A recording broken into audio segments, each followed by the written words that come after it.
సారికి అతి ఇష్టమైంది అన్నప్రసాదం. ఆయన ప్రతిసారి చెప్తూ ఉంటారు, అన్నప్రసాదం దగ్గర మీకు చూస్తూనే ఉంటారు. సార్ ఉన్నప్పుడు అక్కడే వడ్డించేవాళ్ళు ఇక్కడ ప్రోగ్రాం అవ్వగానే.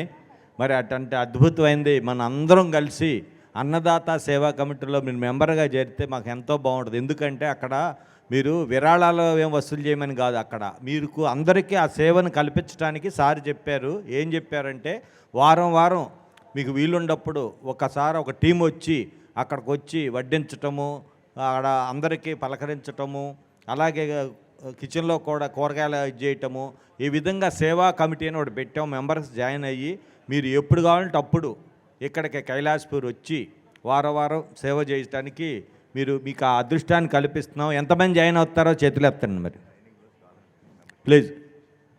ఏంటి ఇక్కడ ఒక్కళ్ళిద్దరేనా సేవా కమిటీకి సేవ చేయలేరా మీరు సేవ? మేము ఇంత ఇదిగా మీ అందరికీ ప్రాంగణంలో ఇంత ఇదిగా చేయగలుగుతున్నామంటే మీరు వారం రోజులు చేయలేరా? నేను 3 నెలల నుంచి ఇక్కడే ఉండి చేస్తున్నాను, కానీ ఒక్కళ్ళు ఎత్తలా సేవ చేస్తామని. ఓకే, అది సేవా కమిటీ మెంబర్ చేయాలనుకుంటే అక్కడ ఉన్న అన్నదాన డొనేషన్ కౌంటర్లో అక్కడ మెంబర్స్ ఉంటారు, మీరు చేయించవచ్చు. తర్వాత సార్ చెప్పారు 24లో ఏం చేస్తారని. 24లో ఆర్గానిక్ ఫుడ్డే పెడదామని చెప్పి మేము నిర్ణయించాం. అలాగే ఇప్పుడు మీకు చూసే ఉంటారు ఇవాళ మిల్లెట్స్ ఉప్మా ఎలా ఉంది. మిల్లెట్స్ ఉప్మా అలా ఆర్గానిక్ రైస్ కూడా ఇక్కడే కూరగాయలు పండించి, ఇక్కడే ఆకుకూరలు కూరగాయలు పండించి ముందు దాంతో స్టార్ట్ చేస్తాము.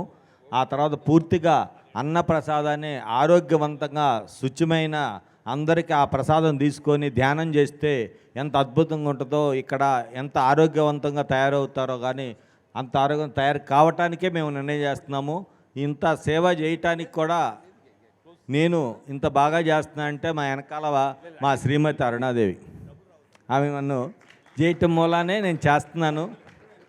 అంటే అందరూ కూడా అలా సహకరిస్తాం మూలానే నేను ఇంతవరకు చేయగలుగుతున్నాను. మీ అందరి సహసహకారాలతో అందరికీ ధన్యవాదాలు చెప్తున్నాను. Thank you.